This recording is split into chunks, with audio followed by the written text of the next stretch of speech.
79வது சுதந்திர தினத்தையொட்டி டெல்லி செங்கோட்டையில் தேசிய கொடியை ஏற்றி வைத்து பிரதமர் மோடி மரியாதை செலுத்தினார். இந்தியாவின் 79வது சுதந்திர தினம் இன்று கொண்டாடப்படுகிறது. சுதந்திர தினத்தையொட்டி டெல்லி செங்கோட்டையில் தேசிய கொடியை பிரதமர் மோடி ஏற்றி வைத்தார். 21 குண்டுகள் முழக்க பிரதமர் மோடி தேசிய கொடியை ஏற்றினார். இதன் மூலம் செங்கோட்டையில் 12வது முறையாக தேசிய கொடியை ஏற்றி வைத்துள்ளார் என்ற பெருமை பிரதமர் மோடிக்கு கிடைத்துள்ளது.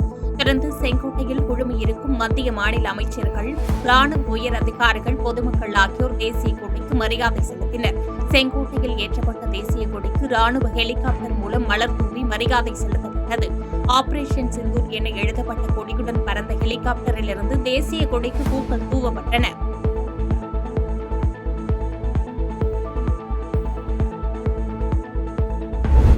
அரசியல் சாசனமே இந்திய நாட்டின் ஒளிவிளக்கு என்று டெல்லி செங்கோட்டையில் நடைபெற்ற சுதந்திர தின விழாவில் பிரதமர் மோடி பெருமிதம் கொண்டார். இந்தியாவின் 79வது சுதந்திர தினத்தையொட்டி டெல்லி செங்கோட்டையில் தேசிய கொடியை பிரதமர் மோடி ஏற்றி வைத்த பின்னர் உரையாற்றினார்.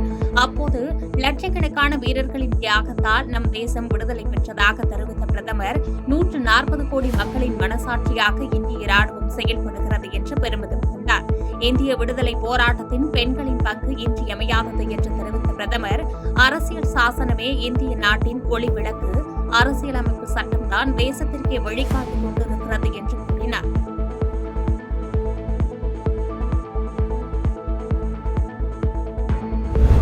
அணு ஆயுத மிரட்டல்களை இந்தியா ஒருபோதும் பொறுத்துக் கொள்ளாது என்று பாகிஸ்தானுக்கு பிரதமர் மோடி எச்சரிக்கை விடுத்துள்ளார். டெல்லி செங்கோட்டையில் சுதந்திர தினத்தை முன்னிட்டு தேசிய கொடியை ஏற்றி வைத்த பின்பு உரையாற்றிய பிரதமர் மோடி, மூவர்ண கொடி என்பது வெறும் கொடி அல்ல, அது நம் நாட்டின் பெருமை. மதத்தை கேட்டு அப்பாவி மக்களை பாகிஸ்தான் பயங்கரவாதிகள் சுட்டுக் கொன்றனர்.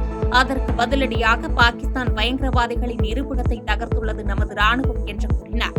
மேலும் நமது ஹீரோக்கள் பயங்கரவாதிகளை தண்டித்து தக்க பாடம் புகட்டினர். அணு ஆயுத மிரட்டல்களை இந்தியா ஒருபோதும் பொறுத்துக் கொள்ளாது என்று பாகிஸ்தானுக்கு எச்சரிக்கை விடுத்து பேசினார். ஆபரேஷன் சிந்தூரை வழிநடத்திய முப்படை வீரர்களுக்கும் தனது வீர வணக்கம் என்றும் கூறினார்.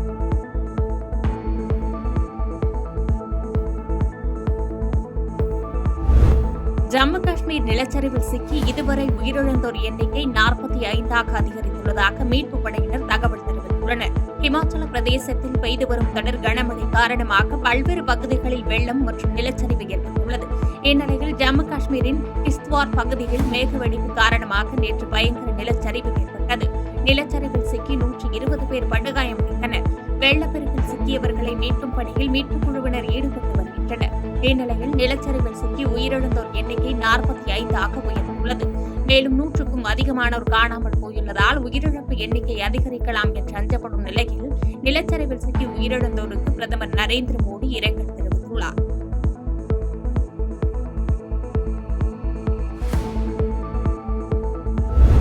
குவைத்தில் விஷ சாராயம் குடித்த 63 பேர் உடல்நலம் பாதிக்கப்பட்ட நிலையில் இவர்களில் 13 பேர் உயிரிழந்ததாக தகவல் வெளியாகியுள்ளது. குவைத்தில் இந்தியர்கள் உட்பட ஆசிய நாடுகளைச் சேர்ந்த ஏராளமானோர் தொழிலாளர்களாக வேலை செய்து வருகின்றனர். இந்நிலையில் அங்கு விஷச்சாராயம் குடித்த 63 பேர் உடல்நலம் பாதிக்கப்பட்டனர். இவர்களில் பெரும்பான்மையானவர்கள் இந்தியர்கள் என கூறப்படும் நிலையில் பாதிக்கப்பட்ட 63 பேரும் உடனடியாக மருத்துவமனையில் சேர்க்கப்பட்டனர்.